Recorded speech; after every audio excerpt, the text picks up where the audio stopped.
Bienvenidos una vez más a este espacio para que les platique aquí en corto de esas cosas que no podemos dejar de entender. Hoy el tema es la consulta para enjuiciar a los expresidentes.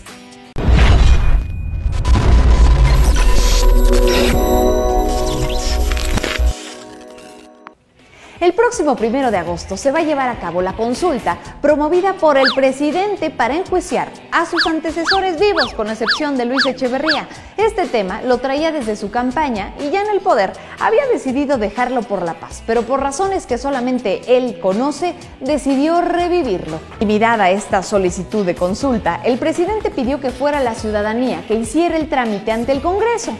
Luego, vio que no se iba a lograr juntar las firmas necesarias para completar el 2% del padrón que requiere la ley para iniciar un proceso de esta magnitud y decidió mejor usar su propia facultad.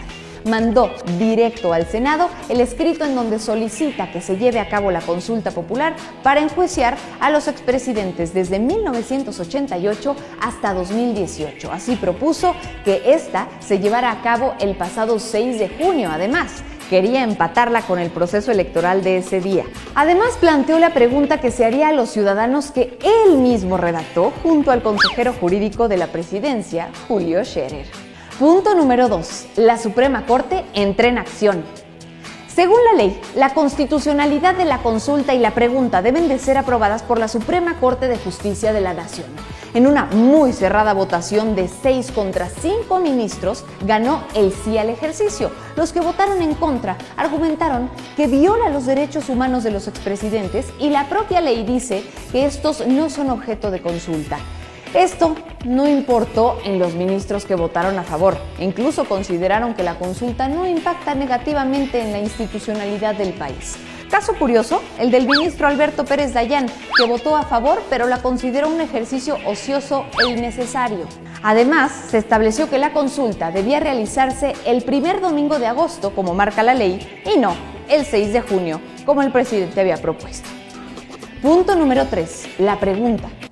Además de avalar la consulta, la Suprema Corte tuvo que modificar la pregunta inicial que el presidente había propuesto por considerarla tendenciosa. Decía de manera textual: ¿está de acuerdo o no con que las autoridades competentes, con apego a las leyes y procedimientos aplicables, investiguen y en su caso sancionen la presunta comisión de delitos por parte de los expresidentes Carlos Salinas de Gortari, Ernesto Zedillo Ponce de León, Vicente Fox Quesada, Felipe Calderón Hinojosa y Enrique Peña Nieto antes, durante y después de sus respectivas gestiones? Así que los ministros le arreglaron la plana y la cambiaron por otra que consideraron más imparcial.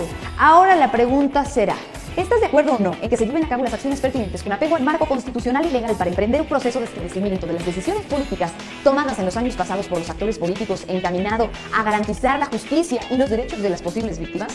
De todas formas, creo que nos quedamos igual. Difícil de entender y poca la eficacia que se puede dar después de responderla. Punto número 4. ¿Cómo será la consulta?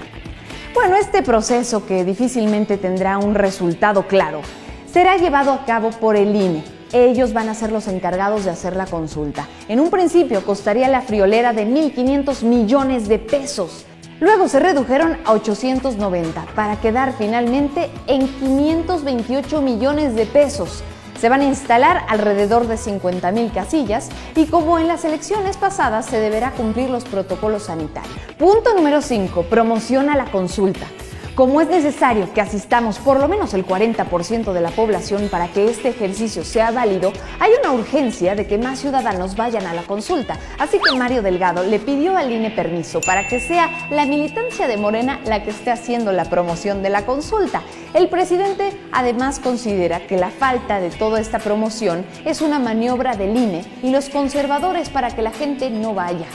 Y por eso aseguró que va a ocupar sus mañaneras ahora para decirle a la gente de esta consulta. Lo que no dicen es que fueron los propios morenistas quienes ya habían establecido en el Congreso la entrada en vigor de este decreto y la convocatoria para la consulta el 15 de julio. Es decir, ellos mismos marcaron el 15 de julio en la agenda para que el INE comience con la promoción del ejercicio popular.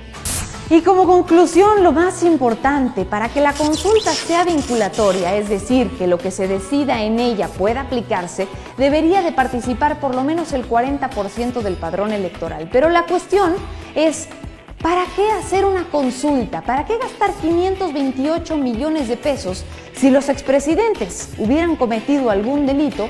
Pues ya se les tendría que estar investigando y castigando si así fuera el caso. Ellos no tienen fuero o nada que los proteja, simplemente habría que aplicar la ley y se acabó. Ese dinero bien podría ocuparse para comprar medicinas, para apoyar a microempresarios o destinarlo al fondo de desastres y no a la propaganda política.